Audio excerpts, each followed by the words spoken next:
Labadiena iš Vilniaus apskrities Adomo Mickevičiaus viešosios bibliotekos. 2025 metais biblioteka švenčia 75 metų gimtadienį.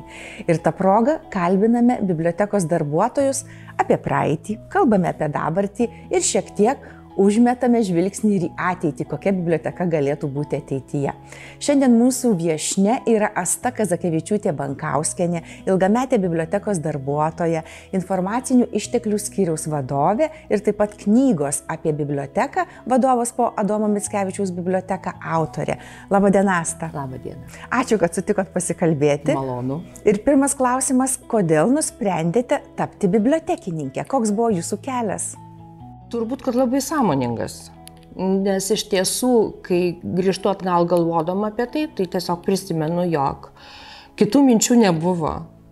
Tiesiog augau šeimoje, žurnalistų šeimoje, kur buvo 20 000 knygų biblioteka. Žodžiu, visada augau su knygomis, plus iš tiesų mano tėvai buvo ta karta, kuri kartu bendravo su bibliotekininku elitu tuo metu. Tai mūsų šeimos draugų tarpe buvo ir Vanda Stonienė dėstytoja, ir Ragočiai abudu. Ir tiesiog matyt savaime jau buvo aišku, nuspręsta, apsispręsta ir nueita. Ar turite kokį ryškų atsiminimą iš studijų laikų?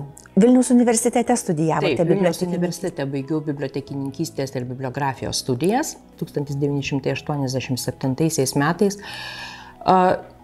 Galiu pasakyti tai, kad iš tiesų tiesiog liko malonus prisiminimai, dėl to, kad buvom jauni. Buvo jau prasidėjęs šioks toks lengvumas ir visuomenėje 87 metai, tai jau buvo visų tokio atlydžio ir nors man tas atlydys, aš noriu pasakyti, aš labai nejaučiu, aš iš tiesų gyvenau šeimoje, kurie daug ką žiūrėjo labai demokratiškai ir pakankamai plačiai ir aš net nesupratau kai kurių dalykų, bet paskui, kai visi pradėjo skaito, matai čia ta knyga, aš sujaugau su tom knygom kai kuriom ir man nebuvo tokio kažkokio kitokio požiūrio. Iš studijų man yra paradoksalus išlikimas. Taip, labai gerbiu profesorius, kurie mums dėstė, tai ir profesorių Žuką, ir profesorių Vladimirovą. Bet iš tiesų, kai baigiau studijas, man labiausiai buvo gaila medicinos studijų. Nes mes tuo metu buvom, kad tie, kurie nežino to laiko, mes buvom ruošiamos karo sesutėmis. Turim net, reiškia, tokius dokumentus sovietinius, be abejo, jie nieko nereiškia, bet... Ir praėjom visą medicinos kursą, chirurgiją, vidaus ligas, farmakologiją, žodžiu, ir baigus mokslus, man kažkodėl tai labiausiai buvo gaila šitų studijų. O ar tas žinias teko kažkada panaudoti? Tikrai taip. Konspektus turiu iki dabar vidaus ligų ir kai kur šeimoje reikėjo kai kurių diagnostikų, tai man labiau padėjo negu bet kokios kitos knygos. Asta, ar palaikote ryšį su buvusiais kursiokais? Ar yra daug išlikusių bibliotekininkų? Ar numigravo kažkur į kitas lankas? Numigravo smarkiai, bet, žinokit, mūsų priėmė tais metais, ir ne vieni metai buvo, 100. 100 bibliotekininkų būsimų, aišku, kad tiek nebaigė. Ir aišku, kad kai kurie stojo tik dėl to, kad reikėjo. Bet sakyčiau, koks trečdalis vis dėlto mūsų yra likę Lietuvos bibliotekose, kai kas iškeliavė ir į užsienį, bet ne į bibliotekas, o tiesiog kaip natūralus reiškinys. Taip palaikom ir labai smagu, ir susitinkam ir su tais, kurie dirba bibliotekose, ir susitinkam ir su tais, kurie nedirba. Tokį turim vis tiek daugiau mažiau, pavyzdžiui, kokie 25, susirenkam į karts nuo karto daromus kurso susitikimus. O šiaip tai labai džiaugiuosi, kad išlikę, kai mes mokėmės, mums buvo žadėta visiems direktorių vietos. Tai buvo sakyta, jūs visi būsit bibliotekų direktoriai, nes tuo metu trūko labai. Ir, tai dabar iš mūsų viso kurso vieną direktorę turime Molėtų bibliotekoje. Bet šiaip iš tiesų yra nemažai pavaduotojų, buvę, dirbę, išėję, bet... Ir kas įdomiausia, iš tų kolegių, su kuriuom labiausiai bendrauju, tai kas yra susijęs su paveldu. Klaipėdoj, Kaune, Panevėžyje. Visa tai, kas yra, nu, tiesiog artimiausia, pasirodo, kad mums iš tiesų padėjo labai stiprų knygos jausmą. Studijos baigtos, ateinate dirbti. Ar galite prisiminti, kokie yra patys ankstyviausi jūsų prisiminimai, kurie yra susijęs su Adomo Mickevičiaus biblioteka? Paradoksas, kad pirmo mėnesio aš atėjau kaip ir su paskirimu rugpjūčio pradžioje, taip kaip turėdavai ateiti, ir aš pirmo mėnesio visiškai neprisimenu. Jis man išsitrynė, kaip matyt, visiškai, nu, kaip naujo, kaip būna tam tikras stresas, nes vis tiek situacija buvo tokia, kad, nu, atėjomės dviese iš tiesų, su Nijole Kudzevičiūtė, jinai baigė kultūros mokyklą, aš baigiau universitetą ir mes atėjom į vieną skyrių, atėjom abidvi vieną dieną ir nu, toks ryšys tas ir yra dabar, iki šiol toks išlikęs. Ir turėčiau už tą, nes nepaisant to, kad to mėnesio neprisimenu, turėčiau būti labai dėkinga Zitai Paužieniai. Tiesiog pagailėjau, kad per šventę, kuri pernai vyko, kai jai buvo darbo jubiliejus, šito neprisiminiau greitai, bet iš tiesų tai jinai mane apmokė, nes tuometinė mūsų skyriaus vedėja buvo atostogose vasarą ir jinai mane apmokė tų pirmųjų pagrindų, kaip aptarnauti skaitytojus, kaip bendrauti su kolegomis. Iš tiesų, kas liko iš viso to laikotarpio, tai, kad buvo tikrai labai demokratiška biblioteka visą laiką. Ir išlikęs šitas yra bendravimas tarp kolegų, demokratiškas, lengvas, paprastas. Tai va šitas nuo pirmųjų dienų vedė ir ko gero tai lėmė tai, kad tiek metų ir dirbau. Jūs jau paminėjote, kad studijas baigėte jau atšilimo laikotarpiu. Ar galite prisiminti, kaip atrodė mūsų bibliotekoje tas lūžis, kai Lietuva atgavo nepriklausomybę, atkūrė? Labai įvairiai. Buvo ir tokių šiek tiek, irgi džiaugiuosi gal, kad tuometinė administracija turėjo labai sveiką požiūrį daug ką ir neleido išsišakoti kai kuriem tokiam priešiškumo dalykam, nes atsirado, be abejo, mes buvom skirtingi, ir senoji karta dirba, naujoji karta dirba, vieni atėjo iš vienos aplinkos, kiti iš kitos. Ir ta situacija, kuri buvo iš tiesų tuo metu, tai kad reikėjo naktimis bibliotekoje buvo būdima. Ir po sausio įvykių. Darbuotojai taip, budėjo. Naktimis.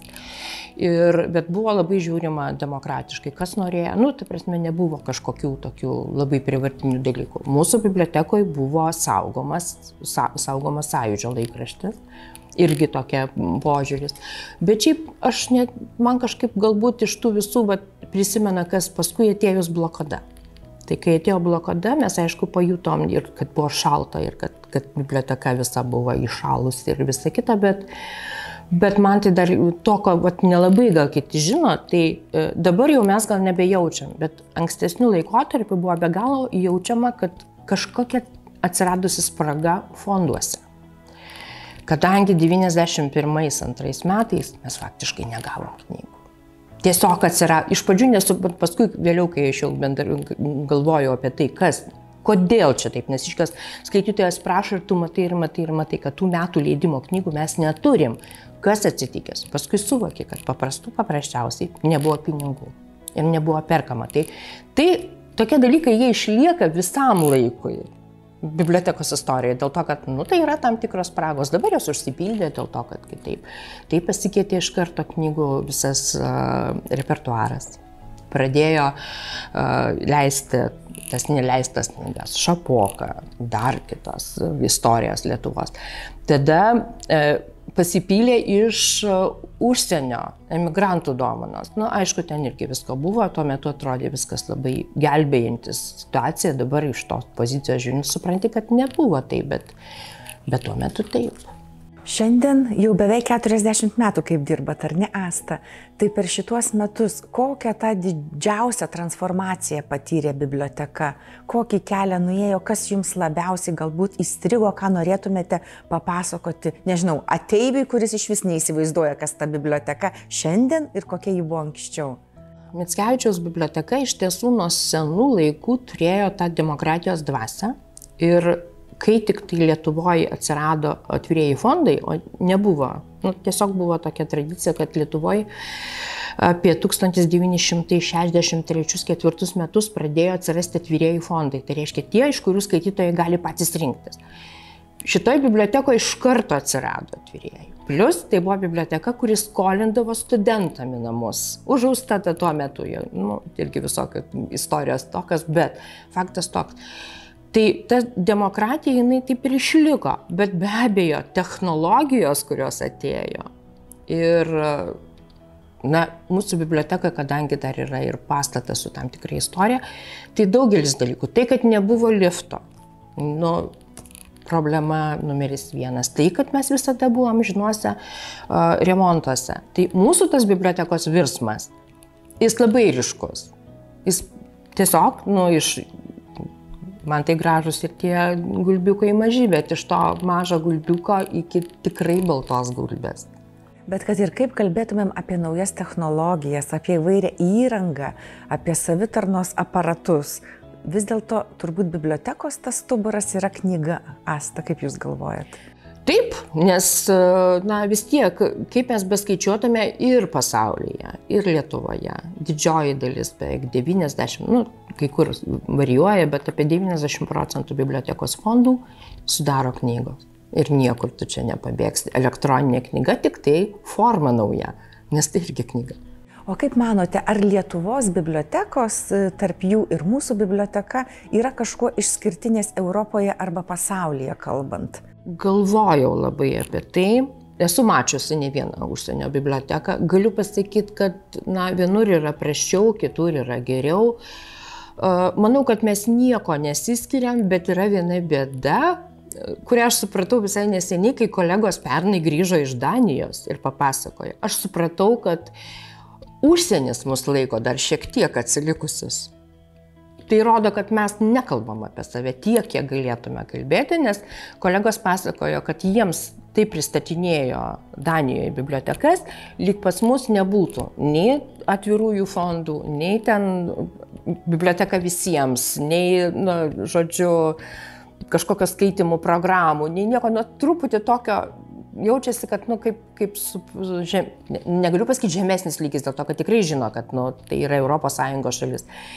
Vienintelis, kuo mes galbūt skiriamės, tai vis dėlto tuo, kad mes nepasiekėm pinigų kiekio dydžio to knygų pirkimui. Vienam gyventojui, taip kaip yra pasaulyje. Estai mus lenkia. Aš jau nekalbu apie kitas šalis. Tai va čia galbūt tai, bet šiaip aš nemanau, kad mes kuo nors esam prastesni.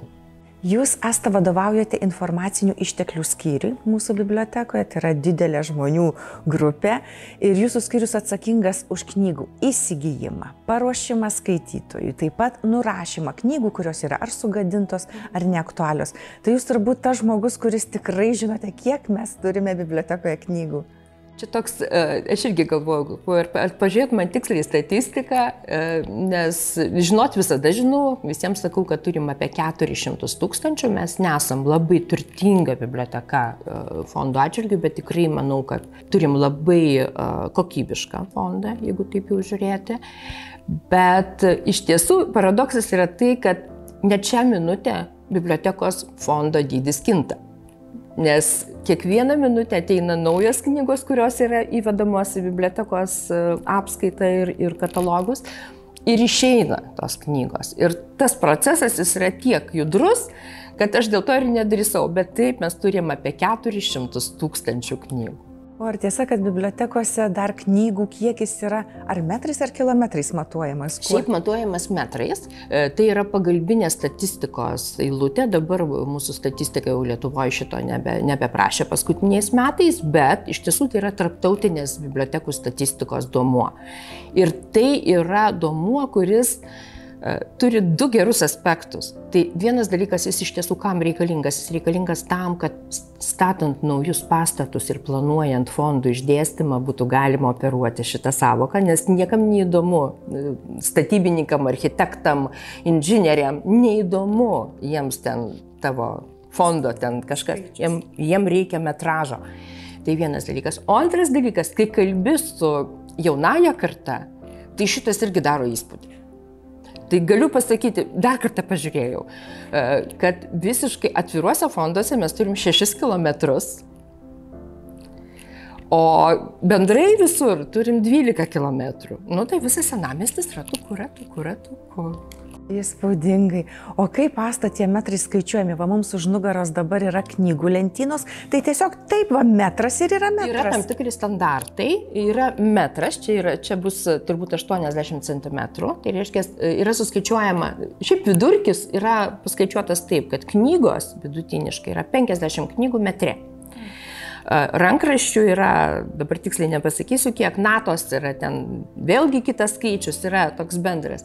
Bet iš tiesų tai kartais rekomenduojama bibliotekom pasiskaičiuoti pačiom. Imi 3 skirtinguose fonduose 3 lentynas, išsimatuoji metražą, susiskaičiuoji, sudedi, padalini ir žinai, kiek tavo knygų. Nes iš tiesų mums labai daug ką jau reikėtų keisti, dėl to, kad knygų formatai yra pasikeitę ir tikrai tos normos, kurios buvo tada nustatytos, manau, nebėra teisingos. Dar Asta, jūs kaip fondo viršininkė, tai noriu jūsų paklausti, kokį fondą jūs iš mūsų visų turimų išskirtumėte, kuo mes galim galbūt labiausiai ar pasidžiaugti, ar pasididžiuoti, nes tikraigi turime ir apie Vilnių, Vilnistikos fondą, turime meno fondą, kai kurie ateina, pamato ir akys jiems ant kaktos iššoka. Tai kaip jūs pakomentuotumėte, kur yra mūsų stiprybė? Manau, ir pirmiausia stiprybė iš tiesų yra tai, kad mes turim universalų fondą. Tai reiškia, kad turim visų sričių. Ir turim tą fondą, kuris yra skirtas skaitytojams, kurie nori greitai rasti informaciją, pasidžiaugti, tai yra grožinė literatūra ir menai. Ir turim tą, kuris šiek tiek jau yra susijęs su kultūros paveldu. Gal negerai pasakysiu, nes labai myliu meno fondą, bet iš tiesų taip. Meno fondas yra, nedrįsiu sakyti pats geriausias Lietuvoje, bet vienas iš geriausių Lietuvoje esančių kolekcijų. Tai yra daugiau kaip 20 užsienio kalbų, tai yra visos temos. Jau vien tai, kad, pavyzdžiui, dabar jau mes turim, kaip tu minėjai, kad Vilnistika atsirado iš to, kad reikia, kad skaitytojų yra patogu ir visą. Taip atsirado komiksų skaitykla. Tai visa tai iš tiesų tiesiog diktuoja tam tikras sąlygas. Tai knygas aptarėme, bet žinia, bibliotekoje kažko turim ir be knygų. Taip. Ko? Turim visko. Turim garso įrašų, be abejo, šiais laikais tai galbūt mažiausiai naudojama, bet turim žemėlapių. Labai rekomenduoju. Vienu metu iš tiesų taip jau supuolė, kad tas karantinas jisai labai daug ką sugadino. Prieš pat karantiną mes nupirkome labai puikią kolekciją žemėlapių ir visiškai normaliai nusprendėm juos skolinti į namus. Tai reiškia, tu važiuoji į kelionę savo automobiliu, imk žemėlapį, tie, kurie mėgsta žemėlapį, nes yra tie, kurie pasitikė visiškai mobiliaisiais, bet kaip mes pastebėjom, bet ir paskutiniai kelionė aš pastebėjau, kad kartais jie labai paveda. Tai ta žemėlapis, jis tai jau nebe tai paveda. Tai turim žemėlapių, turim atvirukų kolekcijų, turim meno albumų. Turim skirtukų kolekciją. Žodžiu, turim iš tiesų pačių įvairiausių dokumentų. Natų pakankamai daug. Taip kad, biblioteka tai nėra vien knygos. Forma, kaip ir įsivaizduoja, kad tai vis tiek knyga, natos, bet vis tiek tai yra šiek tiek kita dokumento rūšis. Arba stalo žaidimai, ar ne? Taip. Daug kas nustemba, kad atėjus į biblioteką galima pasiskolinti į namus stalo žaidimą. Sako, tai kaip jūs skolinat? Taigi jeigu kauliuką pamesiu ar kortelę pamesiu. Tai, čia yra tas niuansas, kad tu turi pasitikėti skaitytojai. Atsitinka, knygos įkrenta į vonę, apgraužo šuniukai, sudrasko kačiukai. Čia toksai, iš tiesų visko ten įvyksta, bet čia irgi toksai, tai stengiamės ir atstatyti. Kai ką, beje, pavyzdžiui, iš 2-3 žaidimų surenki vieną paskui. Irgi darbas, bet kažkaip aš manau, kad kuo tu labiau pasitikėsi skaitytojų, tuo jisai normaliau žiūrėsi visą šitą. Labai dažnai žmonės klausia dėl dovanojamų knygų. Sako, turiu namuose biblioteką arba tėvų biblioteką, kraustausi, ar reikia bibliotekoms tokių knygų? Čia yra viena iš sudėtingiausių temų, kalbant apie bibliotekas, dėl to, kad kategoriškai pasakyti ne, nesinori, dėl to, kad supranti situaciją, kuri atsiranda namuose. Iš kitos pusės, iš patyrimo esu supratus, kad iš tiesų kai kuriuose bibliotekose asmeniniuose yra labai įdomių dalykų. Bet iš tiesų tai manyčiau, kad skaitytojai turėtų suprasti, kad mes neprivalom gelbėti jų sielų. Nes čia toksai truputėlį, jie patys nenori tų knygų sunaikinti, tas naikinimas yra arba atidavimas į kažkokius punktus pardavimo, arba į mainų lentynėlės, kurios yra dabar ir visame mieste, ir visose bibliotekose. Arba tiesiog iš tiesų, jeigu tai suplyšia, jeigu supelyja, būkit žmonės, neneškit į biblioteką, va paskutinį atvejį turim. Atnešė labai daug, kaip ir mainų biblioteka, iš pradžių buvo labai neblogos, paskutinės pradėjo eiti jau ir drėgnos, ir su pelėsiu. Mes tiesiog užkrėsim visas kitas bibliotekos knygas ir žmonėm tai nėra sveika. Tai tas pasirinkimas tarp to atiduoti, kaip atiduoti, jis yra sunkus ir aš manau, kad kiekvienais atvejais neblogai yra tartis. Vis dėlto su bibliotekininkais, skambinti jiem, bet nepykti, kai mes jam pasakom ačiū, mums nereikia, mes jas turim. Nes taip, buvo laikas, kai mes turėjom pinigų ir saugom daugelį knygų. Tai situacija yra tokia. O Asta, ar yra sėkmės istorijų, kai, tarkim, pasiūlo kažkokią biblioteką padovanoti savo asmeninę, o ten atrandate kažkokį lobį? Taip, yra, turim sėkmės istorijų tokių ir labai dažnai, aš labai dažnai sakau, kad jeigu tu paklausi ir tau pasako, taip, turim senų knygų, tas senumas, aišku, kiekvienam yra kitoks. Kiekvienas supratimas tai yra 100 metų ar 30 metų, tai jau, kai kam atrodo gal ir tolygiai, bet turim iš tiesų tokių istorijų ir tos istorijos atsiranda tada, kai bibliotekininkas pajėgia identifikuoti ir nebijo paimti. Dažniausiai tai vis dėlto yra susijęs su tam tikrom asmenybėm.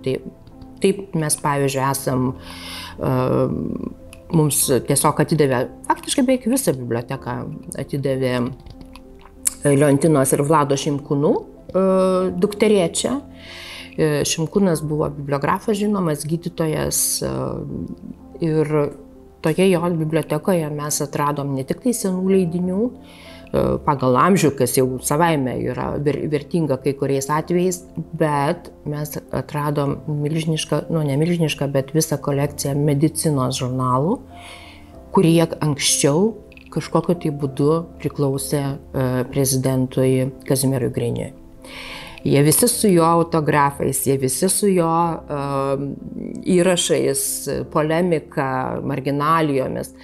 Tai tokie leidiniai, kai patenka, tu tiesiog supranti, kad negaila buvo to laiko, kurį tu faktiškai atiduodi po darbo jau, nes darbo metu tu neturi kada peržiūrinėti visų leidinių, tu turi.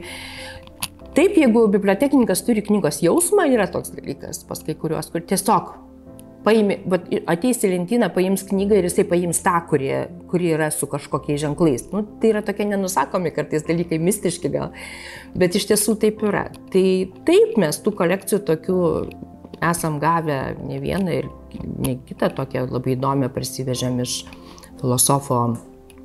filologo Ipolito Ledo, kurio net nelabai ką žinojo, ten yra be galo daug autografuotų dalykų, dedikacijų labai įspūdingų. Lygiai taip pat iš istoriko Spurgevičiaus, Šidlausko profesoriaus. Iš tiesų, taip, yra tokių dalykų. Dabar dar noriu su jumis pakalbėti apie jūsų kitą veiklos sritį, gal čia hobis, gal darbas, tai yra domėjimasis kultūros paveldu ir konkrečiai mūsų pastatu, kuriame įsikūrusi biblioteka. Tai jūs esate parašiusi knygą Vadovas po Adomo Mickevičiaus biblioteką. Kada ir kodėl susidomėjote mūsų bibliotekos pastato istorija? Ko gero kalta tai dėl visko yra šita salė. Mes sėdim labai teisingoje salėje. Taip. Šita salė kažkada tai, jinai pati pirmoji, dar visa biblioteka nebuvo restauruota, nieko nebuvo daroma, jinai pati pirmoji pavirto unikalia parodomąją salę. Taip ir buvo pasakyta, kad jinai bus tam, kad galėtų pritraukti lėšas, kad tiesiog parodytum, kaip gali atrodyti.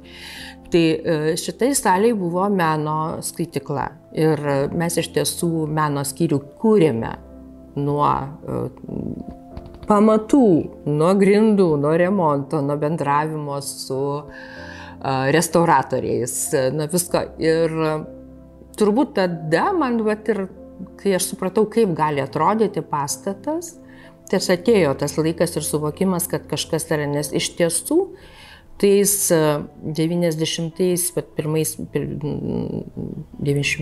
metais, kai buvo ir tvarkomas tas fligelis, kuris dabar vėl laukia remonto, aš irgi buvau viena iš tų, kuri nesuprato, ką mes turim. Ir lygiai taip pat palaikiau tą poziciją, kad galbūt ir nėra svarbu čia tas paveldas ir viskas svarbu, kad biblioteka atsistotų ant kojų, nes mums buvo labai tada sunku. Nei skaitytojams buvo sąlygų, nei bibliotekininkams buvo sąlygų. Ir natūralu, kad mes norėjom, kad kažkas darytų. Ir dabar, kai aš matau šitą pusę po viso remonto, aš suprantu, kiek mes praradom tenai. Nes taip tenai buvo sunaikinta dalis vertingų savybių. Mes net nežinom kas. Faktas toks, kad vien jau per visą antrą aukštą buvo plane parodyta 23 krosnės. Apie 20 krosnių, gal ne 23, bet reiškia per visą antrą aukštą. Dabar mes jų turim, ar 4 tik tai tenai. Tai vadinasi, dalis sunyko tenai. Gal jos jau buvo sunaikintos, mes juk nežinom, gyventojai prieš tai ten buvo.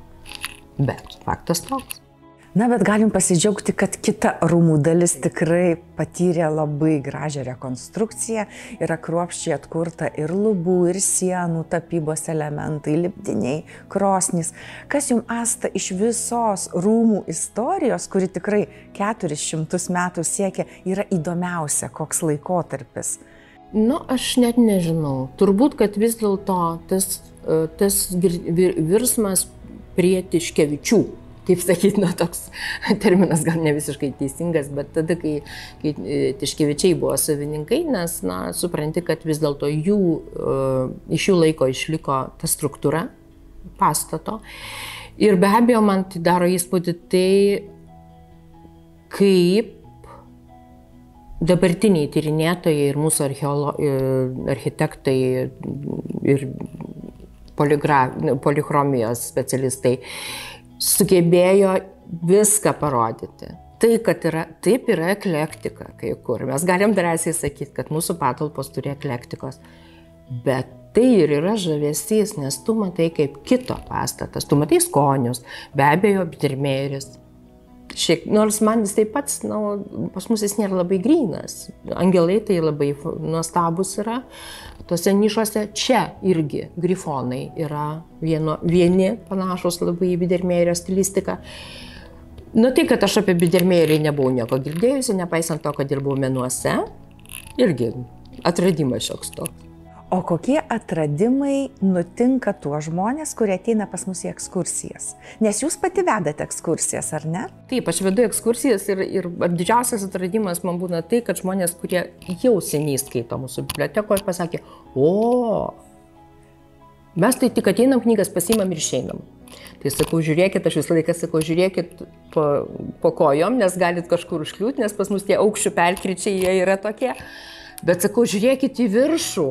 Ir visi sako, nemačiau.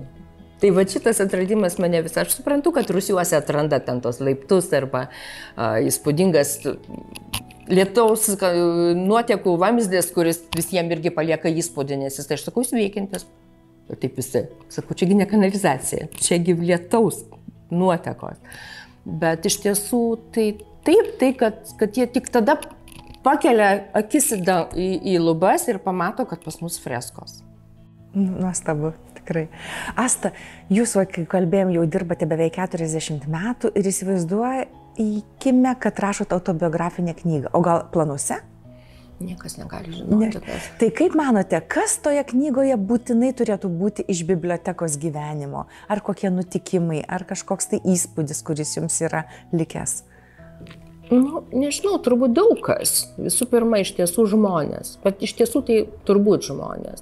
Aišku, yra buvę visko, mes labai skirtingi per visą tą laikotarpį ir konfliktų yra buvę visokių ir tų perskirstimų ir reorganizacijų. Visas tas atsiliepia, jeigu ten šiaip neturiu tokių gebėjimų prisiminti blogus dalykus. Nu, kažkaip man jie taip nuplaukė, kažkada kažką prisiminiau, galvoju, žinau, kad buvo konfliktas, nepamenu dėl ko, nes, tai yra smulkmena gyvenimiška. Tai iš tiesų turbūt vis dėlto turėtų būti žmonės pirmiausiai, o dabar tai pastatas. Pastatas iš tiesų yra jo atgimimas, jo kitimas, net va šitą salę, kas nematė, tai galiu pasakyti, prieš 10 metų buvo pilka. Visiškai pilka, visos freskos buvo tokios, kokios yra viršui, bet sienos buvo pilkos. Ir paaiškėjo, kad tiesiog ta pilka spalva buvo antrinė apatinė spalva po geltoną, tam, kad suteiktų jai tam tikrą spalvą. Tai va tokios istorijos, kurios kažkur tai užsimiršta, bet išplaukia, nes galbūt ir niekur aprašytos nėra, tik nuotraukose senose, jos galbūt ir rastų ten vietą toje autobiografijoje. 2025-aisiais Vilniaus apskrities Adomo Mickevičiaus viešoji biblioteka švenčia 75 metų gimtadienį. Ar yra žinoma tikroji diena, kada jau čia galima tuos tortus kepti ir mus sveikinti?